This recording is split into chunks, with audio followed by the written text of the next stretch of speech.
Hi friends, இன்றைக்கி இஃப்தார் டைமில் சூப்பரான குளிர்ச்சியான சுவையான ஃப்ரூட் கஸ்டர்ட் எப்படி பண்ணுறதுன்னு தான் இந்த வீடியோவில் பார்க்க போகிறோம்.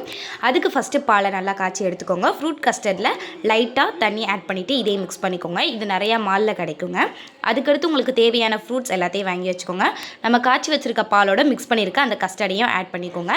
இது நல்லா கொதி வந்ததுக்கப்புறமா தேவையான ஃப்ரூட் ஆட் பண்ணிக்கோங்க. ஆப்பிள், பொமோகிரானட், கோவா, பனானா, பேச்சம்பழம் இது எல்லாத்தையுமே நீங்கள் ஆட் பண்ணிவிட்டு நம்ம மிக்ஸ் பண்ணி வச்சுருக்கதை அதோடு ஆட் பண்ணிவிட்டு இதை நல்லா மிக்ஸ் பண்ணிடுங்க. இதை ஃப்ரிட்ஜில் வச்சுட்டு ஒரு 1 hour அல்லது 2 hour கிட்டத்தட்ட நல்லா ஃப்ரிட்ஜில் வச்சு எடுத்தீங்க அப்படின்னா நம்மளுக்கு சூப்பரான சுவையான ஃப்ரூட் கஸ்டர்ட் ரெடி ஆயிரும். இதை கண்டிப்பாக ட்ரை பண்ணுங்கள். இதில் எவ்வளோ சுவை இருக்கோ அது அளவுக்கு ஹெல்த்தியுமே நிறையா இருக்குது. இதை சில்ட்ரன்ஸுக்கு கூட நீங்கள் ஐஸ்கிரீம் கேட்குற டயத்தில் இதை கொடுத்தீங்கன்னா அவங்க விரும்பி சாப்பிடுவாங்க. இதில் பாதாம், முந்திரி, பிஸ்தா இதெல்லாம் போட்டிங்கன்னா இன்னும் டேஸ்ட்டாக இருக்கும்.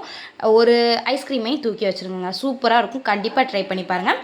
இன்னும் நிறைய தகவல் தெரிகிறதுக்காண்டி நம்ம சேனலை சப்ஸ்கிரைப் பண்ணிக்கோங்க.